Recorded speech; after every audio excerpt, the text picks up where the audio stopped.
Dear students, today we shall continue with the labor legislations where we were discussing about different types of acts as legislations. So we discussed about Factories Act of 1948, Minimum Wages Act of 1948, Payment of Wages Act of 1936. Now coming to another important act, that is Maternity Benefit Act, introduced in 1961. So this is an important act, so that is applicable to all the workers and the employees. Now let us understand the meaning of that. Meaning of maternity benefit. It means any payment made to a pregnant woman. So as maternity allowance, that we call as maternity benefit. The objective of this maternity benefit is it aims to regulate the employment of women in certain periods before and after childbirth, and to provide for maternity benefits including maternity leave, wages, bonus, nursing breaks, etc., and also to protect the dignity of motherhood and the dignity of a new person by providing for full and healthy maintenance of a woman and her child at this important time when she is not working. And let us understand the applicability of this act. So every factory, that is maybe a mine or plantation, including those belonging to government, and to every shop or establishment wherein no 10 or more persons are employed, this act is applicable. And conditions for claiming benefit includes must actually work for 80 days in 12 months immediately preceding her date of delivery. So again, that women has to meet some necessary conditions for claiming under this benefit, where she has to work for minimum 80 days in preceding 12 months from the date of delivery, and should intimate the employer 7 weeks before her delivery date about the leave period, and can take advance payment for 6 week leave before delivery, and can take payment for 6 week leave after childbirth within 48 hours after submitting the proof. The benefits include the 84 days leave with pay. So now it is increased to 180 days, that is complete 6 months with pay, and a medical bonus of rupees 1000 as per the latest amendment, and an additional leave with pay up to 1 month, and in case of miscarriage 6 weeks leave with average pay. And again, they are entitled for some non-cash benefits like light work for 10 weeks, where they have to be given some light work for 10 weeks, and two nursing breaks of 15 minutes until the child is 15 months old, and no discharge or dismissal while on maternity leave. And suppose in case of any miscarriage, there also the leave has to be given for miscarriage and tubectomy operations. In case of miscarriage, a leave with wage at the rate of for the maternity benefit for a period of 6 weeks, and for tubectomy operation, leave with wage of maternity benefit for a period of 2 weeks. And in case of any dismissal during absence of pregnancy, or any discharge or dismissal of a woman during pregnancy for absence, is entitled to maternity benefit or medical bonus.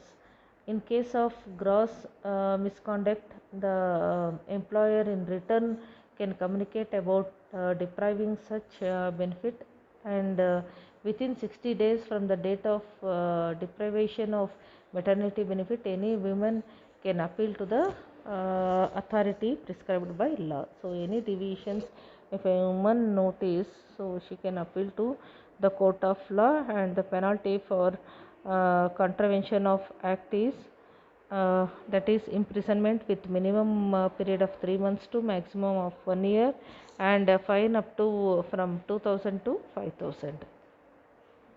So this is about Maternity Benefit Act, so which is a small act. Here we will be discussing about the important the conditions that the employer and the worker or employee has to meet, where a women worker will get maternity paid leave for a period of 180 days with all the allowances and some payments, minimum payments that has to be made by the employer. Now moving on to the next important act, that is Provident Fund. Usually we call that as PF Act, that is Provident Fund Act of 1952. So PF Act was came into force in 1952 in order to secure the life of an employee for rendering his services to organization. This is statutory rendering of employer to give PF amount to an employee. This amount is paid after the retirement from the services. Now let us understand the applicability of this act. PF is applicable in any organization where 20 or more persons are employed, or class of such establishments which central government may specify, and this is applicable in every state except Jammu and Kashmir, and to the whole nation except Jammu and Kashmir. Now let us understand the objectives of this act. So the important objectives include to provide monetary benefits to survive after retirement, so that for the security, social security of the workers, so this has been made, and to minimize risk against health, sickness and disablement of employee and his dependents, and the old age pensions benefits and widow pension to maintain dignity and social status. So where some contribution by the employer worker plus the contribution by the employer will be there, so that contribution will be divided towards the contribution towards old age pension benefits, widow pension, like that. So whatever has been accumulated, that will be utilized or that will be paid as a pension or for as old age pension or widow pension, like that. So this is to increase the dignity and social status of the working class people. And now let us understand the PF contribution as well as PF calculation. PF is deducted on basic salary, so that is 12% of employees contribution is directly transferred to his PF account, and out of that 12%, 8.33 is credited to employee PF account, and remaining 3.67 is transferred to employee pension fund, and 1.10 in PF maintenance and administration charges, which is paid by the employer. And also this provides an interest earned on PF account, that is 8.5% per annum, and any contribution or earning on PF account are tax free. So here whatever the earnings we make, it is tax free.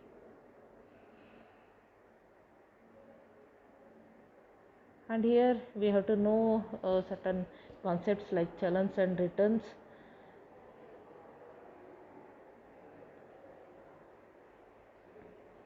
That is the procedure for applying for PF and the standard deductions towards that. So that is about PF Act. Now let us discuss the next important act, that is ESI, Employee State Insurance Act.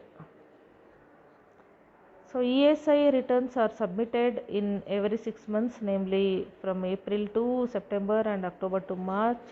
Form 5 is used to submit ESI returns. The full settlement of PF account, no, so that is on case of permanent retirement, so that PF can be that is taken or withdrawn only in few occasions, that is after the retirement, that is at the time of retirement, the whole amount can be taken, or in case of permanent disability or termination of employment or permanent migration from India to abroad, or for female employees in the event of leaving employment due to marriage.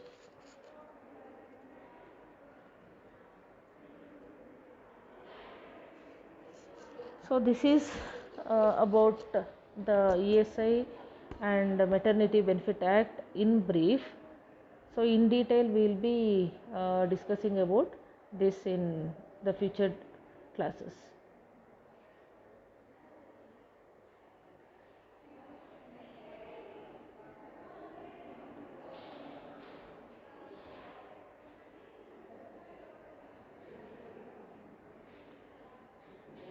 Now let us understand that ESI Act in detail. As we already discussed, ESI is Employee State Insurance Act of 1948. The objective and applicability already we had discussed, and it applies to and it does not apply to railways, mines and government factories or establishments and Indian naval, military or air force.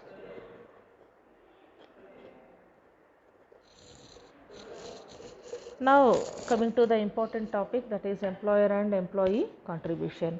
It is the principal employer's responsibility to deposit his own as well as employees' contribution in respect of all employees including the contract labor, that is into the ESI account. That is, non-availability of funds cannot be a reason for non-payment of contribution. In such cases the employer has to pay some penalty or fine for that.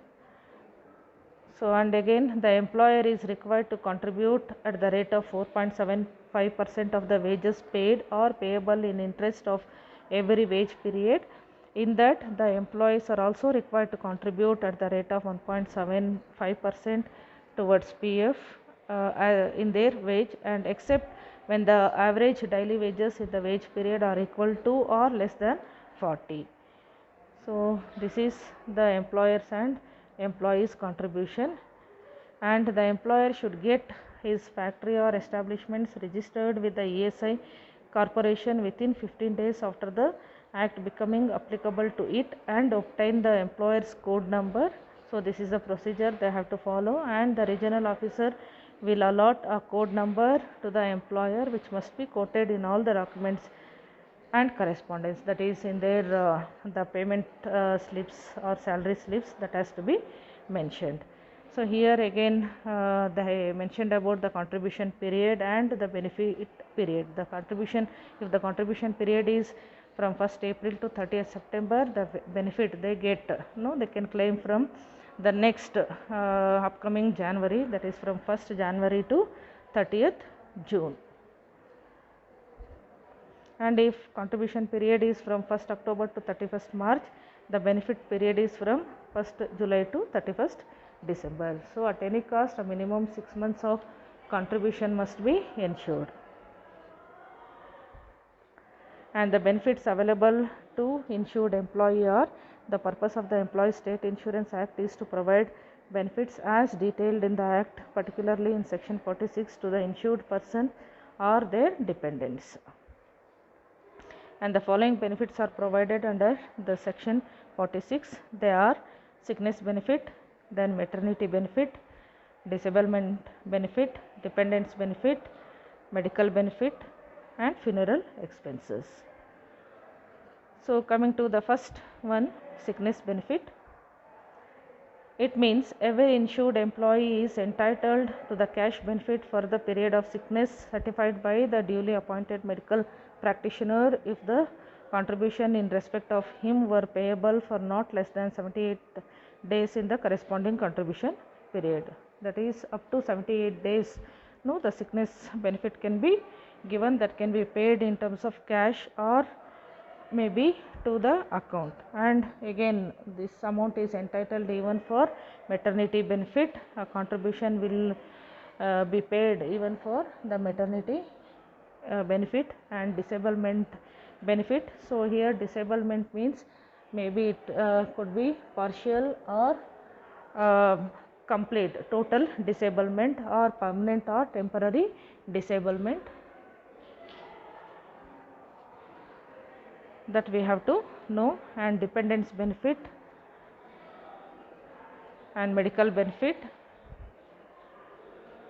Then funeral expenses, a part of that is rupees 2500 will be paid in case of any accidents or death of the worker in work related accidents or in working premises.